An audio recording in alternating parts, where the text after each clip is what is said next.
오늘 말씀을 여러분에게 나누면서 조금 글쎄요, 그 이상한 질문은 아닙니다만 질문으로 시작을 해보려고 합니다.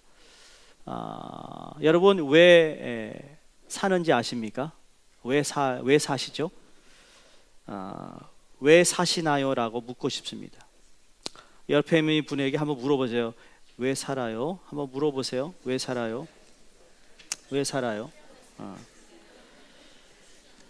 또 여러분 또 너무 과학적으로 말해요. 우리 아버지 어머니가 만나가지고 이렇게 태어났네요.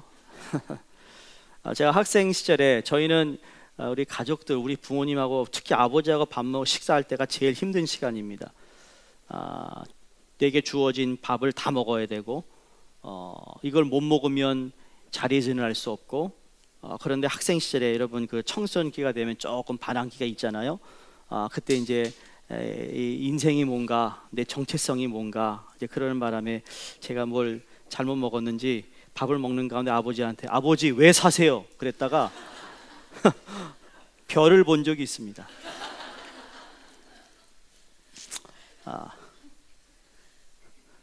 못 알아들은 분들은 할 수 없고요. 여러분 왜 사십니까? 어떤 사람은요 먹는 것을 위해 산다 그럽니다. 먹는 것을 위해 산다. 여러분 아시죠? 꼭 누구라고 말은 하지 않아도 이 자다가도 먹는 것이 있으면 일어나 먹는 분들이 있습니다. 또 아침에 일어나자마자 제일 먼저 먹어야 이게 편한 분들도 있을 겁니다. 또 뉴욕 거리에 이 플러싱에 뭐 좋은 음식, 맛있는 음식은 다 찾아가서 먹어보신 분도 있을 겁니다. 한번 따라해 보시겠어요? 주는 대로 먹자. 주는 대로 먹자. 우리가 뭐 짧은 60, 뭐 80의 인생을 먹기라도 잘하고 세상을 떠나는 게 좋지 않겠느냐? 뭐 그런 말이 뭐 틀린 건 아니지만 우리 예수 믿는 사람은 잘 먹기 위해 살지 않습니다. 또 어떤 사람은 좋은 옷을 입기 위해 사는 사람도 있습니다. 돈만 생기면 옷 사는 사람. 혹시 아세요? 여러분 주위에 그런 분들 있나요? 여러분은 안 그럴 거예요. 제가 젊은 청년들 사역할 때 이제 남녀가 이렇게 교제를 하면서 제가 형제나 아니면 자매에게 매일 만약에 만나는 그 자매가 매일 새 옷 입고 나오면 헤어져라.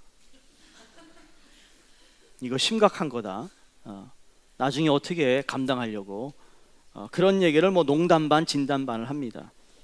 여러분 주는 대로 입읍시다. 그렇죠? 주는 대로 입읍시다.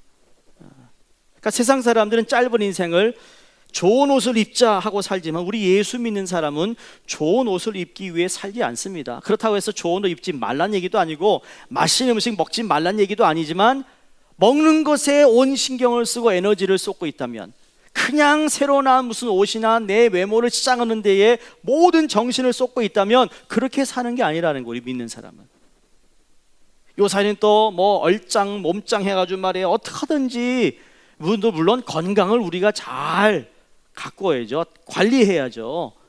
너무 쪄도 안 되고 너무 말라도 안 되고 얼굴이 그래도 좀 바를 건 바르고 살아야 되지만 그러나 거기에 모든 초점을 두고 살아간다면 내가 버는 것, 내가 보는 것, 내가 듣는 것이 다 어떻게 하면 요 얼굴을 좀 더 이쁘게 할까? 어떻게 하면 내 외모를 좀 더 멋있게 할까? 거기에만 신경 쓰고 산다면 우리 예수 믿는 사람은 그걸 위해 살지 않는다라는 거예요. 언젠가 하나님이 여러분 천국 가면 대조할 겁니다. 우리 얼굴 판대고 그냥 웃음의 얘기인데 그러나 어쨌든 우리에게 주어진 외모에 대해 여러분 정말 주신 것에 감사해야 된다는 거죠. 주신 대로 살자. 성경에 보니까 크게 두 부류의 사람들이 항상 소개되고 있습니다. 성경에는 항상 두 부류의 사람이에요. 어떤 사람인가 하면 방금 말씀드렸던 잘 먹고 잘 살기 위해 사는 사람들이 있습니다. 더 쉽게 말하면 생존을 위해 살아가는 사람이죠. 무엇을 하든 간에 생존이며 이 세상만을 위하여 사는 사람들을 소개하고 있는가 하면 다른 부류의 사람은 이 세상과는 상관없이 영원한 땅을 위하여 천국을 위하여 복음을 위하여 사는 사람들이 있다라는 거예요. 먼저 이 생존에 관심을 두고 생존을 위하여 산 대표적인 사람들이 구약 성경에 많이 나오는데 그 중에 롯을 우리가 대표할 수 있습니다. 롯, 아브라함의 조카 롯 말이에요. 하나님이 아브라함을 75세 때에 그 아버지 땅에서 하나님이 약속하신 땅으로 부르셨을 때 75세인 아브라함이 떠납니다. 여러분 75세 이민 간다는 거 쉬운 거 아니잖아요. 이사 간다는 거 쉬운 게 아니. 그때는 모든 것을 다 정착하고 안정감을 가지고 이제 내가 세상 떠날 시간을 준비하는 the other half를 살아야 하는 시기라는 시기인데 하나님이 부르는데 갑니다. 아브라함이 갈 때 젊은 조카 롯을 데려가요. 여러분 아시잖아요. 하나님이 유목 생활하는데 그들에게 복을 주셔가지고 아브라함의 종과 롯의 종이 갈등이 있습니다. 그 풀을 뜯게 하는데 이 롯의 종이 데려온 이 소와 양들이 자꾸 아브라함이 거느리고 있는 소와 양하고 자꾸 부닥치니까 이게 막 다툼이 일고, 그래서 아브라함이 마음의 결정을 내립니다. 이제는 너와 내가 이제 헤어져야 되겠다. 그러니 날 따라 나와라. 뭐 해가 지는 그 시간이었는지 아니면 아침에 해가 도는 시간인지 모르지만 나가가지고 롯아, 네가 왜 좌를 택하면 내가 우를 택할 것이고 네가 우를 택하면 내가 좌를 택할 거니까 네가 먼저 땅을 골라라 그랬더니 롯이 어떡합니까? 우리 같으면 어떡하죠? 아유 삼촌이 먼저 하셔야죠. 전 아직 젊은데 삼촌이 먼저 하시죠. 이게 우리가 아는 예인데 말이에요. 이 롯이 어떡하죠? 진짜죠? 그래가지고는 소돔과 고모라가 있는 땅을 먼저 자기가 딱 차지합니다. 아브라함이 아무 얘기도 안 합니다. 근데 여기서 문제가 뭐예요? 롯의 마음에는 무엇이 있었죠? 내가 어떻게 하면 잘 먹고 잘 살고 잘 치장하고 여기에 관심이 있었던 롯이 말이에요. 소돔과 고모라를 딱 택한 후에 벌어진 일들이 어떻습니까? 소돔과 고모라가 분명히 부패하고 타락한 땅이라는 것을 모르지 않았습니다. 근데 처음에는 소돔과 고모라 안에 들어가 살지 않았고 소돔과 고모라의 주위에 딱 이사해서 살았는데 결국은 어디까지 들어갔죠? 소돔과 고모라의 중심지에까지 들어가 살기 시작하면서 그 소돔과 고모라인들이 살고 있는 그 삶의 패턴을 따라하기 시작합니다. 결국은 롯이 어떻게 됩니까? 우리가 잘 알잖아요. 모든 걸 잃어버립니다. 권세도 있었어요. 집도 있었어요. 뼈 빠지게 모아놓았던 모든 재산들이 순식간에 잿더미로 변하는 날이 왔습니다. 여러분 우리 주위에 있는 친구들이 잘 되고 부유하고 풍성하고 여전히 최고의 길로 다니는 것 같지만 여러분 바람 한 번만 불면 다 사라지는 것입니다. 시편 1편에 악인은 바람에 나는 겨와 같다.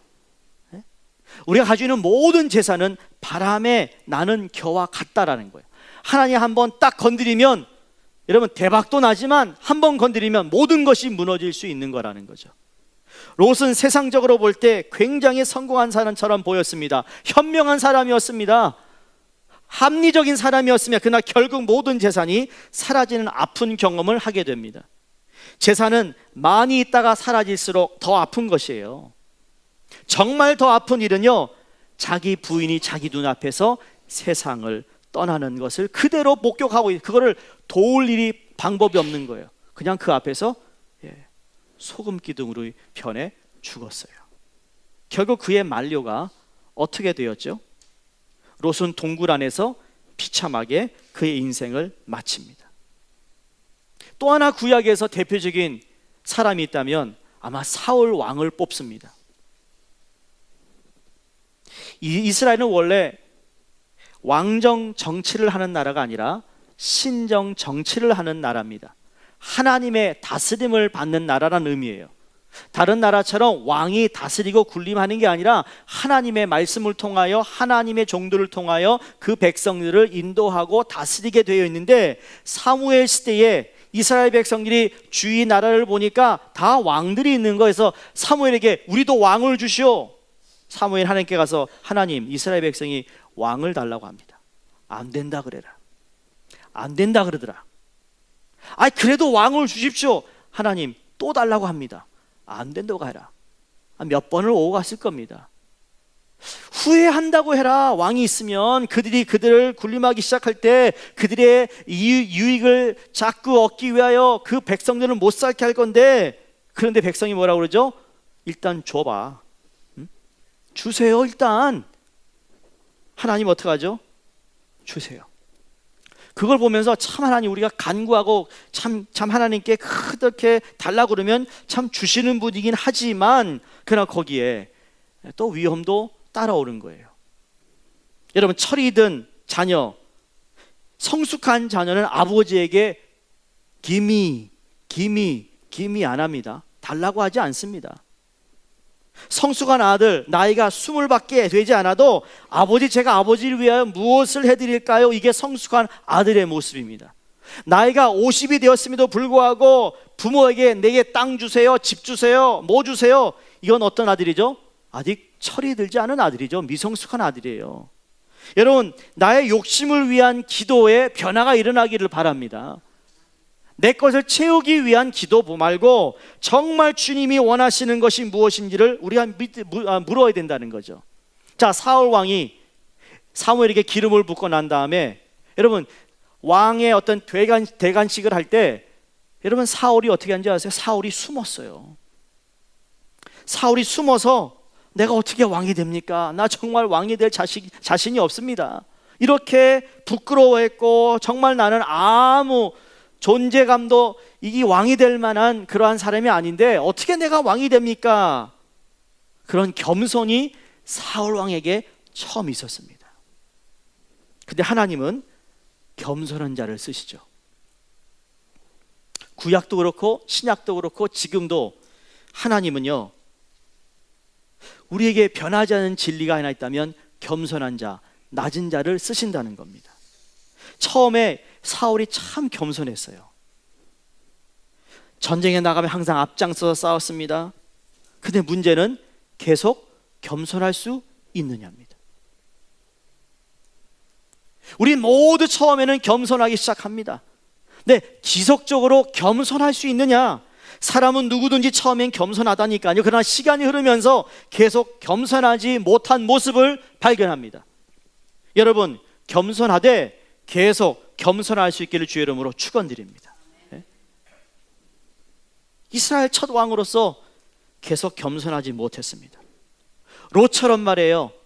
주위에 있는 나라의 왕을 쳐다보기 시작합니다. 처음에는 겸손했는데 그 왕들이 자기와 다르게 행동하고 있는 것을 보면서 자신도 이제 더 이상 전쟁에 나가지 않습니다. 뒤에서 다 조종합니다. 사울이 전쟁에 나가지 않아요. 사람만 내보내기 시작합니다. 자신은 그냥 앉아 있어요.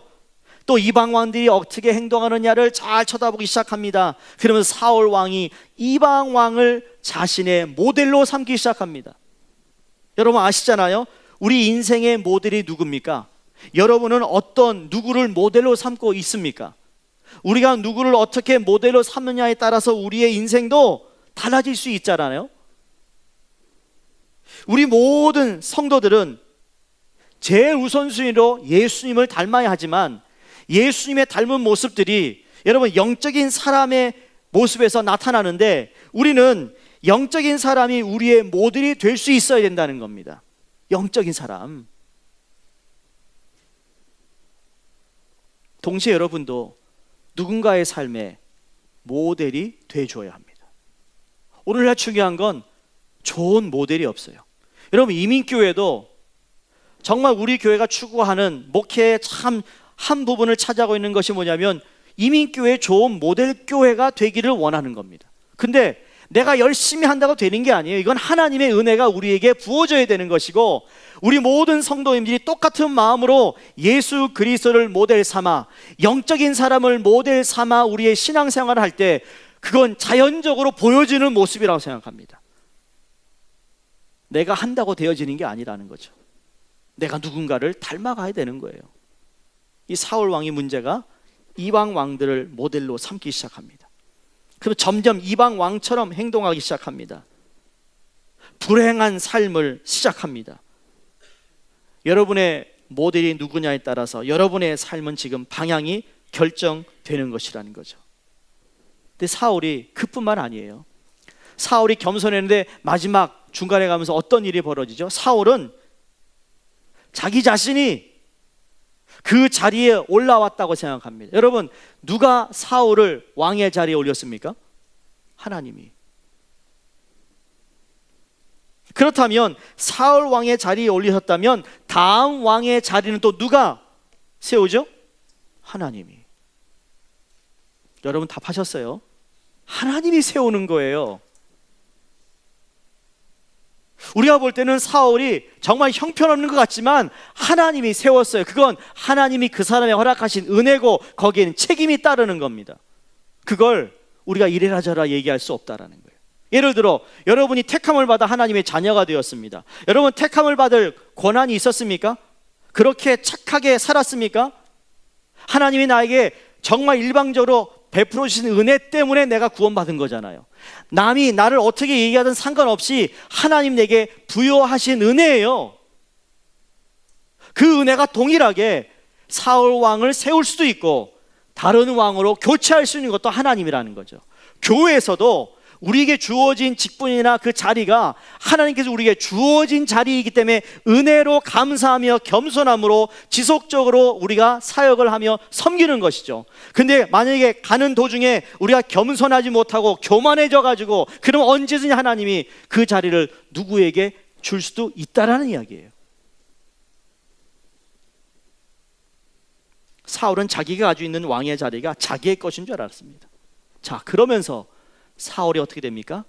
생존에 초점을 맞추기 시작합니다.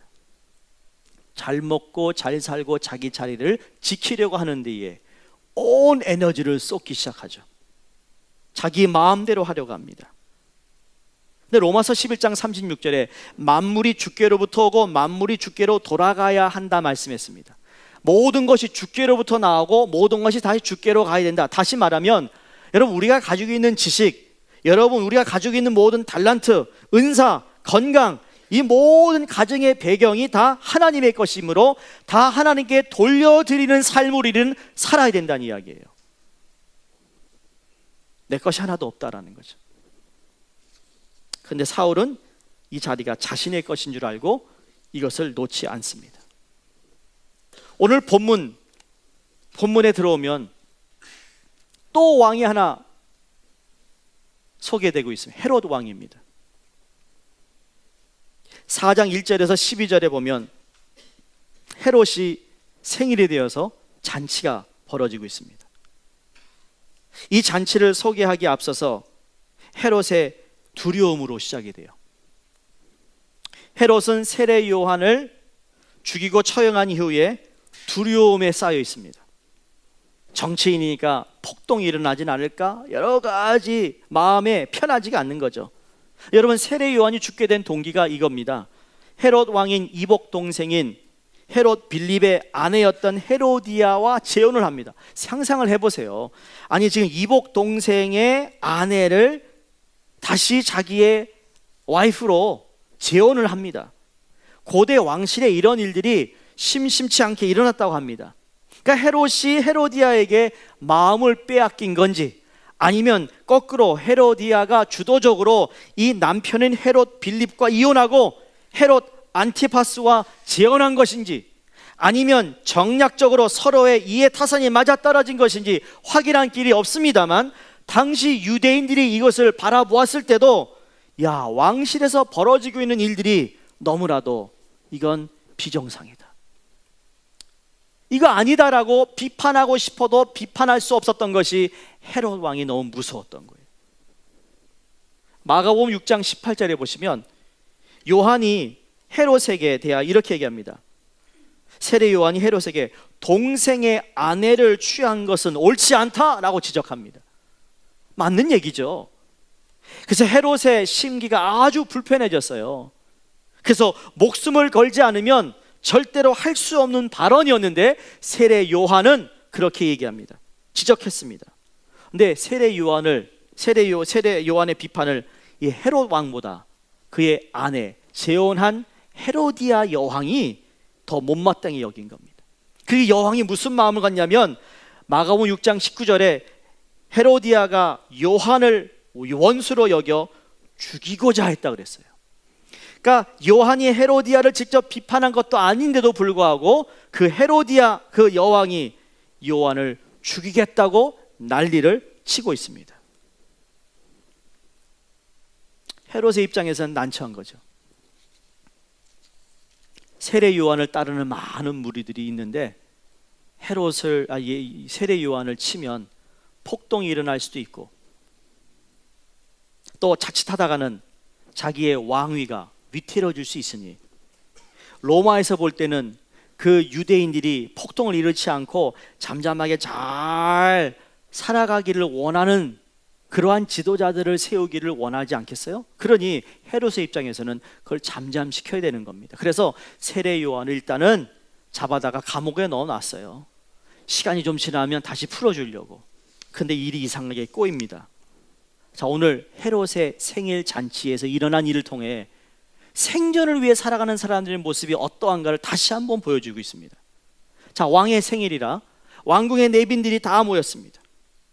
별의별 잔치가 다 벌어지고 있습니다. 한창 잔치 분위기가 무르익는 순간에 헤로디아가 말이에요, 자기 딸을 불러다가 왕과 내빈에 있는 그 앞에서, 그 무대에서 춤을 추게 합니다.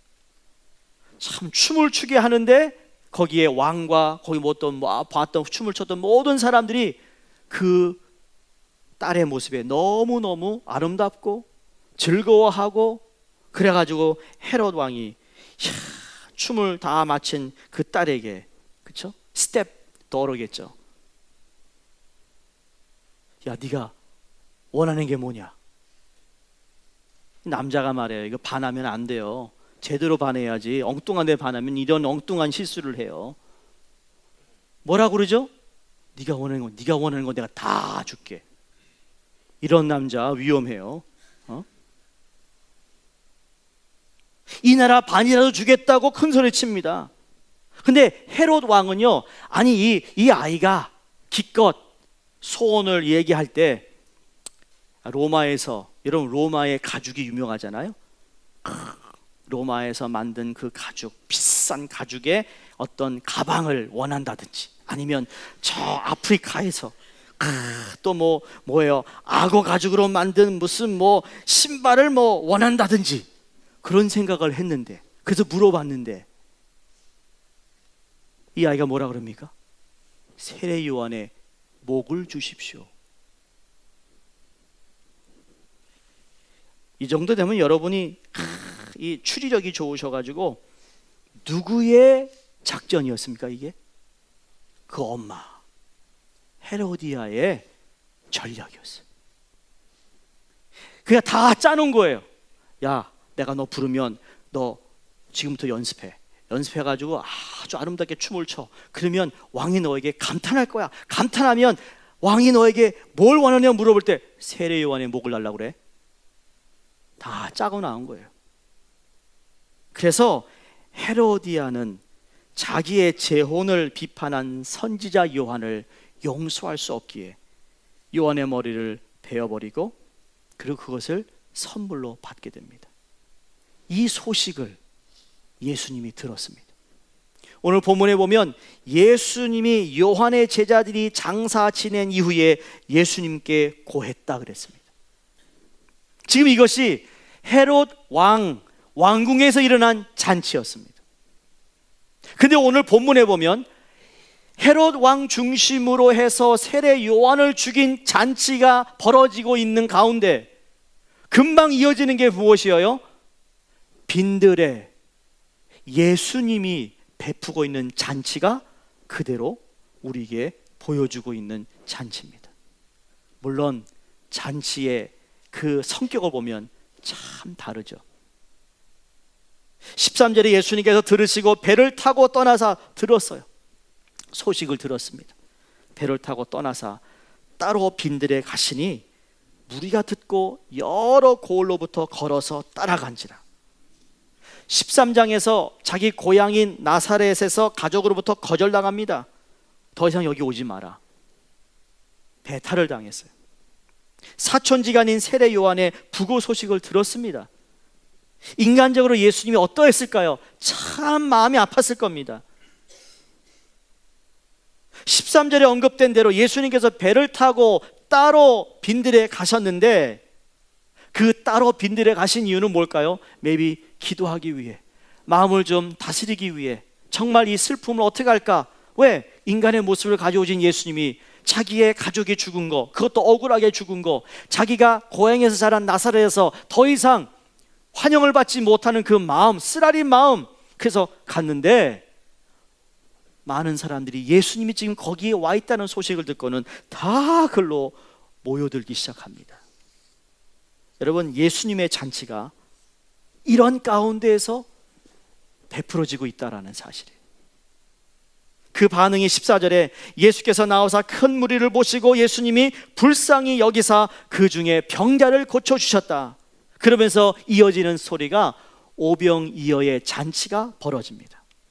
생각해 보세요. 왕궁의 높은 성벽처럼 그 성 안에 있는 사람들을 보호해 줄 수 있는 성벽이 있지 않습니다.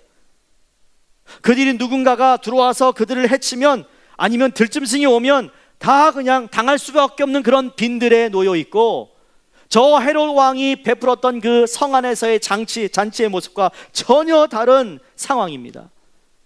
오늘도 물론이지만 내일 무엇을 먹을지, 무엇을 입을지 모르는 상황 가운데 있던 무리들, 예수님은 자신의 고향에서 사촌인 세례 요한의 죽음에 슬퍼할 겨를도 없이 자신에게 찾아온 무리들을 향하여 하루 종일 수고하고 계시는 예수님의 모습을 보면서 그것도 모자라 그들을 불쌍히 여겨 그들에게 베풀었던 오병이어의 잔치는 헤롯이 베푼 생일잔치와는 전혀 다른 분위기였다라는 거예요. 여러분, 헤롯 왕의 잔치가 욕망의 잔치였다면, 오늘 오병이어의 잔치는 자기 희생을 통한 나눔의 잔치였음을 보여주고 있습니다. 헤롯 왕은 자기의 욕심을 위하여, 자기 일을 위하여 만들어진 잔치였다면, 예수님께서 베풀었던 이 오병이어의 기적의 잔치는 누군가에게 도움을 주고 불쌍히 여기는 마음으로 시작한 잔치였다라는 거예요. 19절에 예수님이 떡 5개와 물고기 2마리를 가지사 하늘을 우러러 축사하셨다 그랬습니다. 여기에 축사했다라는 것이 감사 기도했다라는 거예요. 영어 성경에 He gave thanks라고 했어요. 한 아이가 가져온 그 보잘것없는 도시락을 들고 감사하시는 예수님의 모습을 여러분 한번 생각해 보시기 바랍니다. 예수님이 누구세요?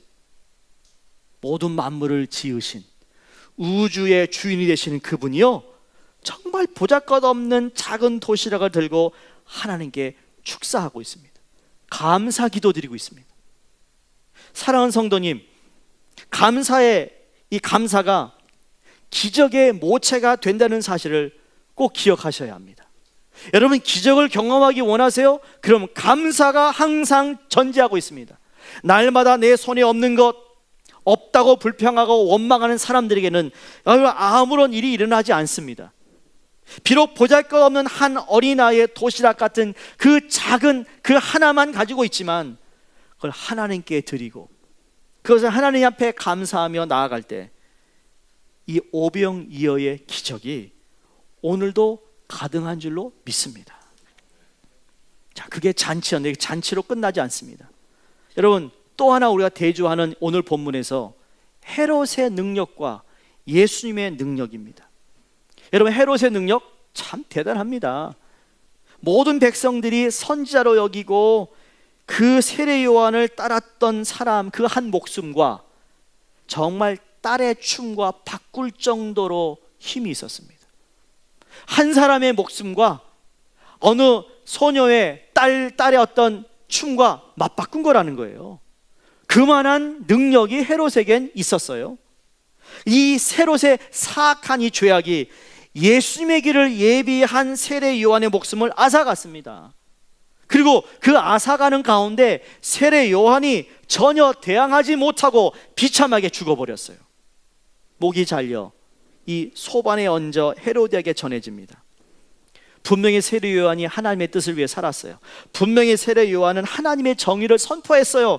그러나 헤로디아가 그 권력을 가지고 능력을 가지고 세례 요한의 목을 쳤습니다. 어떻게 보면 헤롯이 승리를 한 것처럼 보이죠. 여러분, 인류의 만연한 사회 안에 있는 어떤 악을 우리가 표현하는데, 정말 인간의 죄악이 두 가지의 특징을 항상 나타냅니다. 하나는 탐욕이라는 것과 두 번째로는 지배욕이라는 겁니다. 탐욕과 지배욕입니다. 제한된 인생이 물질로 소유하고자 하는 욕망이 탐욕이라면, 인간을 소유하고자 하는 이 욕망은 지배욕입니다. 헤롯은 다 가지고 있었지만 그러나 또 지배욕도 가지려고 했다는 것이, 이게 인간이 가지고 있는 죄에 깔려있는 습성입니다. 돈 번 사람은 더 돈을 더 벌어야 되는 거죠. 오늘 가장 맛있는 짜장면 집이 어디라고 얘기합니다. 근데 누구한테 들었어요. 아니야, 저 집이 더 맛있어. 그럼 어떡하죠? 가서 맛을 봐야 돼요. 그게 뭐 죄라는 걸 얘기하지 않습니다만 우리 인간이 가지고 있는 거예요. 헤롯의 끝없는 탐욕, 자기의 이익을 채우기 위한 권력은 여러분 이제 예수님께까지 다가오고 있습니다. 예수님까지 죽이는 그 길로 지금 나아가고 있는데, 여러분 이것이 영적인 전쟁이라는 겁니다. 하나님의 도래에 도전하는 악한 세력의 몸부림입니다. 우리 앞에 죄가 항상 도전합니다. 정면으로 우리에게 달려오고 있습니다. 우리가 예수 그리스도의 제자로서, 하나님의 자녀로서 말씀대로 살려고 결단하고 결단하면 그 결단하는 순간순간마다 우리에게 오는 죄의 도전은 정면으로 우리에게 달려오고 있습니다. 근데 보세요. 탐욕과 지배욕으로 그을어진 세상 가운데 예수님께서는 다 강한 힘들을 모아 탐욕과 지배욕을 상징하는 헤롯과 그 권력 세력의 전쟁을 선포하고 악을 악으로 대하지 않습니다. 도리어 주님은 자기의 희생과 나눔을 통해 몸소 보여주신 겁니다. 오늘 우리가 깨달아야 할 진리는 뭔가 하면, 악을 악으로 이기는 게 아니라 그렇게 될수록 주님은 자기를 희생하며 나의 것을 내려놓으며 나를 부수며 내가 깨어짐을 통하여 남에게 몸소 보여준 그 삶을 통하여 악을 이긴다고 말씀하고 있습니다. 인간적으로 예수님은 고향에서 거절당했어요. 친척인 세례 요한이 참수형을 당했어요. 분명 복수의 칼을 갈고도 남은 상황입니다. 만약 누군가가 자신들을 따른다면 힘을 모아, 아니 하나님의 아들이 무슨 그런 인간의 힘이 필요하겠습니까? 얼마든지 헤롯 왕을 대항할 수 있고 무찌를 수 있는 그 힘이 주님에게는 있었습니다만, 더 큰 권력을 가지고 지배할 수 있었습니다만, 예수님께서는 자신을 찾아온 무리들의 배고픔을 보시며 그걸 통하여 우리에게 주시는 메시지가 있다라는 거죠. 제자들에게 물었어요. 뭐라고 물었습니까? 너희가 먹을 걸 주라. 오늘 성경을 보세요. 이미 저물었으니 무리를 보내어 마을에 들어가 먹게 하소서. 예수님이 그 다음 16절에 너희가 먹을 것을 줘라, 주라는 거였습니다. 제자들이 당황합니다. 먹을 것이 있나 찾고 찾는데 어린아이의 도시락을 찾아와 주님께 드리죠. 수많은 인파들 앞에서 그 오병이어를 축사하시고 떡을 떼어 제자들에게 주시자 무엇이 일어났습니까? 기적이 일어납니다. 그 무리들이 다 배불리 먹고 몇 바구니 남았다고요? 12바구니 남았습니다. 19절은 이렇게 말씀을 마무리 짓고 있습니다. 21절이 마무리가 19절이 마무리인데, 제자들이 무리에게 주니 그랬어요.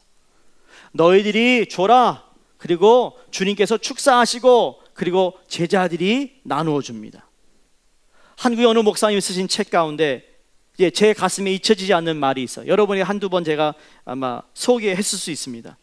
세상에서 성공하는 사람들이 두 종류가 있다고 합니다. 두 종류로 나눠진다. 한 부류는 5,000명분을 혼자 먹는 사람이 있다. 다른 부류는 5,000명을 먹이는 사람으로 나눠진다는 겁니다. 이 세상엔 그래요. 5천 명분, 10,000분의 그 양을 혼자 먹는 사람이 있는가 하면, 아니면 5천 명을, 10,000명을 먹이는 사람이 있다. 세상에서 말하는 성공은 5천 명을 벌어들이는 사람, 5천 명분을 벌어들이는 사람을 능력 있는 사람이라고 말하지만, 하나님께서는 5천 명을 먹이는 사람이 복된 사람이라 말합니다. 우리에게 있어서 예수님께서 빈들에서 베푸신 잔치의 결론을 5천 명분을 먹이셨다. 너무 대단하다, 은혜스럽다, 기적이다. 이게 이 말씀의 결론이 아니라는 거예요, 여러분. 우리는 항상 5천 명 먹인 거에 대해서 대단하신 그 기적을 얘기하는데, 여러분 아니에요. 그게 주님께서 우리에게 주시고자 하는 내용이 아니에요. 포인트가 그게 아니라고요. 그럼 뭘까요? 결론이 뭘까요? 제자들이 무리에게 주니. 제자들이 무리에게 주니가 여러분 인생의 최종 목표가 되시기를 바랍니다. 은혜 받아 남 주는 거고, 돈 벌어 남 주는 거고, 공부해서 남 주는 거고, 제자들이 주니, 그렇죠?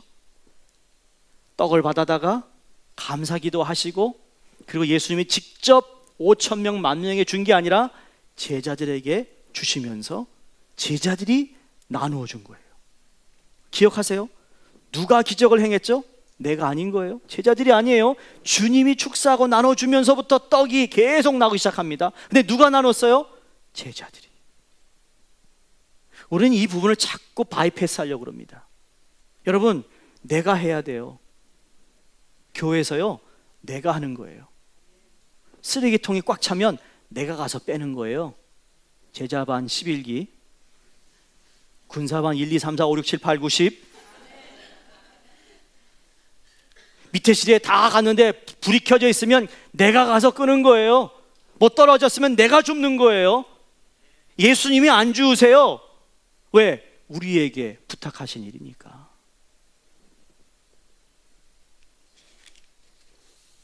한 예화를 말씀드리고 말씀 마칩니다. 존 맥스웰이라는 제가 좋아하는 목사님이에요. 제가 지난번에 1월 달에 그 컨퍼런스 갈 때 그 존 맥스웰 그분이 오셔서 또 말씀도 하셨는데, 그분이 쓴 신뢰의 법칙에 있는 내용입니다. 그 책에 윌리엄 글래드스톤이라는 영국 수상과 벤저민 디스레일이라는 수상, 이 두세 수상이 영국 사람들이 가장 존경하고 위대한 수상이라고 말한대요. 한 젊은 여자가 이 두 수상과 이틀 연속 각각 저녁을 같이 했다고 합니다. 그 저녁을 먹고 난 후에 어느 기자가 이 여인에게 물었습니다. 두 사람, 두 위대한 존경받는 수상을 만나고 난 인상이 어떻습니까? 당신이 받은 그 두 사람의 인상을 좀 소개해 주십시오 라고 했더니, 이 여자가 이렇게 얘기했대요. 윌리엄 글래드스톤 수상과 식사를 같이 한 후 식당을 나올 때 그분이 영국에서 가장 현명한 분이라는 것을 내가 생각했습니다. 근데 벤저민 디스레일이라는 이 수상과 식사를 하고 난 후에 내가 그 식당에서 나설 때는 내 자신이 영국에서 가장 현명한 사람이니라는 생각이 들더군요. 무슨 이야기죠? 이 두 수상 가운데 누가 더 위대한 수상입니까? 전자입니까? 후자입니까? 글래스톤입니까? 디스레일입니까?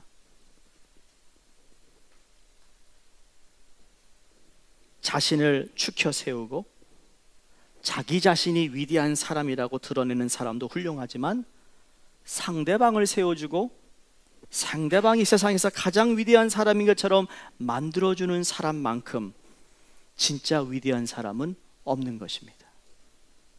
주님은 주님이 있는 것 모든 것을 내어주시면서까지 그 무리들에게 베품의 잔치를 통해 하나님께서만 주시는 놀라운 은혜와 그 구원의 역사를 이루고 계시는 주의 능력, 주님의 잔치였어요. 우리 안에 있는 속성은 내가 위대해지는 것을 성공으로 알고 있다는 것입니다. 내가 위대한 사람으로 인정받는 것이 인생의 목표인 것인데, 이게 우리의 본능이지만, 근데 아셔야 할 것이, 하나님은 내가 위대한 인생이 이기보다는 너로 인해 너를 만나는 사람들이 위대해지는 그런 인생이 되기를 주님이 원하신다는 거죠. 16절에 너희가 먹을 것을 주라. 18절에 그것을 내게 가져오라. 이 두 말씀으로 마음속에 새기시거나 수용하셔야 합니다. 왜냐하면 너희가 먹을 것을 주라라는 말에는요, 책임감이 있습니다. 네가 먹이라는 거예요. 그것을 내게 가져오라 할 때는 하나님이 나를 전적으로 신뢰하고 나를 의탁하라. 책임감이 너에게 있지만 책임감이 너 혼자만 감당하는 것이 아니라 나를 신뢰하면, 나를 전적으로 의탁하면 이 기적은 자연적으로 일어나는 역사라는 거죠. 중요한 건 내가 그것을 하기로 준비하고 있느냐, 자세가 되어 있느냐. 그래서 헤롯 왕처럼 자기 것을 위한 탐욕이 아니라 어떻게 하든지 남에게 베푸기 위한, 내가 희생을 하더라도 그걸 통하여 누군가에게 도움이 되고 누군가에게 예수 그리스도의 은혜가 흘러 넘칠 수만 있다면 주님은 그것을 선택하기를 우리에게 지금도 요구하고 계십니다. 여러분, 영어로 제가 아까 16절에 He gave thanks and 그럼 뭐라 하죠? Broke the loaf 그랬어요. 빵을 쪼갰다 그랬어요. 컵을 들어 하나님께 감사하며 이 빵을 부수면서 성찬식에서 보여줬던 예수님의 모습이 오늘 이 오병이어의 기적 가운데, 예수님이 빈들에서 베푸신 잔치 가운데 고스란히 보여주고 있습니다. 이게 예수 그리스도를 믿고 따라가는 사람들의 모습이 되어야 된다는 것이죠. 내가 깨트려져요, 여러분. 내가 부수어지는 거예요. 내가 희생하는 거예요. 그걸 통하여 이 공동체가, 하나님의 나라가, 예수의 복음이, 이 은혜가 나눠줄 수 있다면 하나님은 예수의 이름으로 한 모든 것들을 기억하시고 하늘나라의 상급은 물론이요, 이 땅에서도 그 신령한 것을 누리며 살아갈 수 있는 복을 허락하신 줄로 믿습니다.